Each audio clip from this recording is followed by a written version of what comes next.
said earlier, there are grave similarities between the two scams. First of all, again, like Spectrum, coal was supposed to be for the public good, so it was okay to underprice it.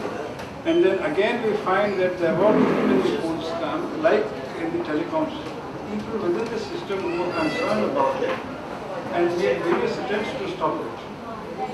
And again, we find the role of the PMO was ambiguous, and he let himself be guided by the viewpoint and opinion of others. So these are some similarities that I find between the two scams. I have a question for you, Shayana. As a politician and representative of Young India, how do you read the growing anger against politicians? Because I think everybody is being tainted with the same brush. So how do you respond to this? That there is a generalized mistrust towards politicians as a whole. I mean, they're not a community which is respected. How do you deal with that? But it's completely our own doing. So it's not something that takes anyone by shock. But having said that, I think you can lead by example.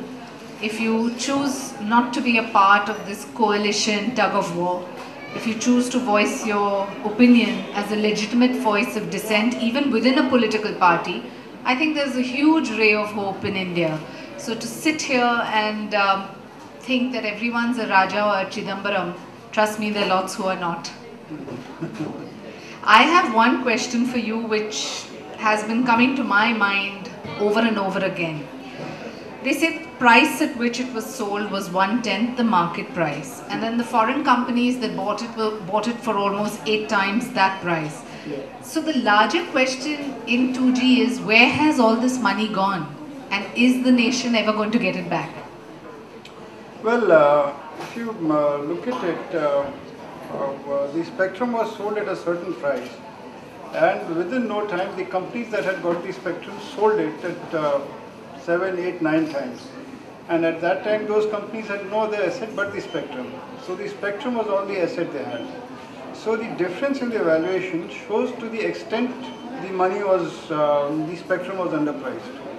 And the money which ought to have gone to the government has gone to the companies. That's there. The government has incurred a loss. There can be no two views on it.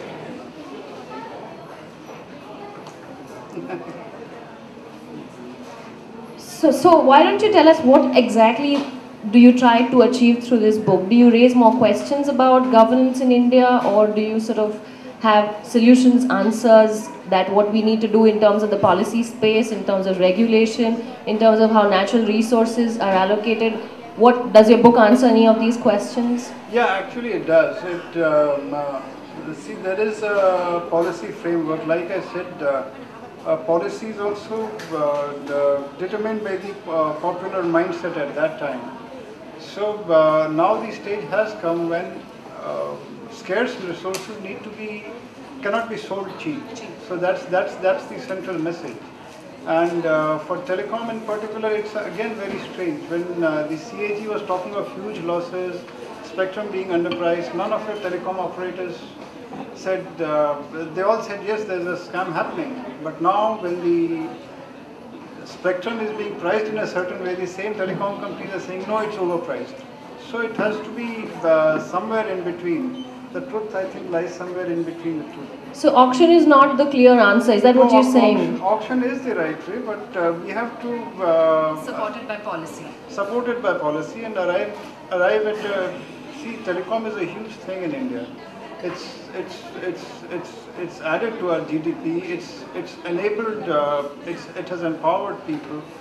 The kind of empowerment it has brought about in rural areas is very serious. So this is a story that cannot be jettisoned, or this is a story that cannot be allowed to die down. So it has to be adequately priced, rightly priced.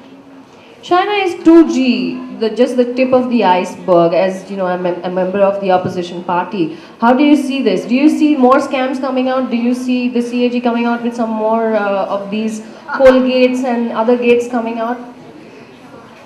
How many of us know how much is 1,76,000 crores? And to think that the coal scam is even bigger than that. Then we have the irrigation scam here in Maharashtra. Scam after scam, I think that crores now seems to be the way we would earlier talk about thousands. So I think he's got a lot of opportunity for a sequel of books, this being the first. Maybe the next would be Maharashtra specific and then the coal scam, of course. But having said that, I think that the only ray of hope is in the judiciary. Because 2G is a clear-cut example where you had each corporate going there with 20 lawyers. I think that poor trial judge must have been completely in shock to see this kind of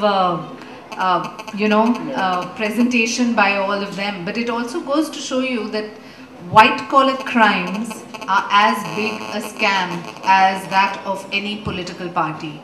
Absolutely. So how do we get us out of this mess? How do we get out of this kind of a messy situation so there's no repeat of it? No, from a political point of view, how do you see people governing the country? I think better policy for sure. And here in this case, when you did have the option of an auction, why are you using your discretionary power to just give it to all and sundry as what has happened even in the coal scam?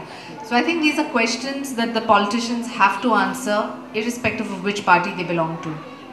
And in the expose, if it exploits and exposes people of the opposition or in the ruling party, I don't think that should be any kind of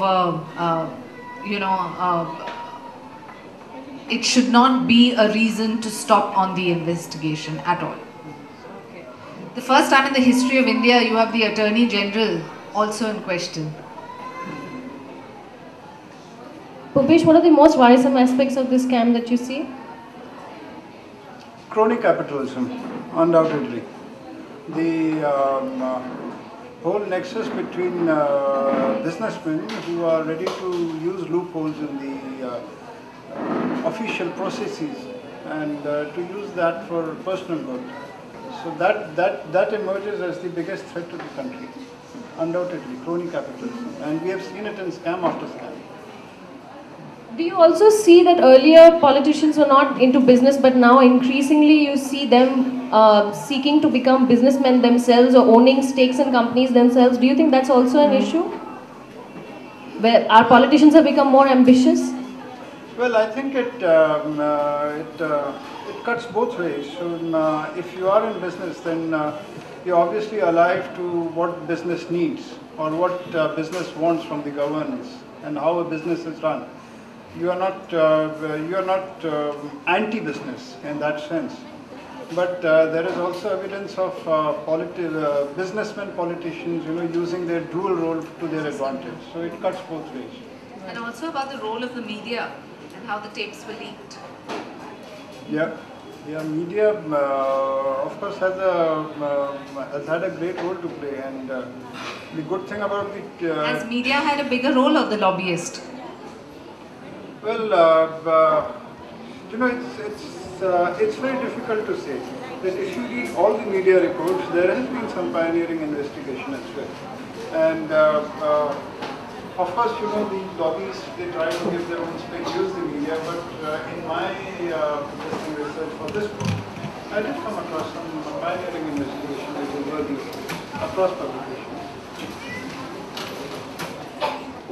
Any questions from the audience?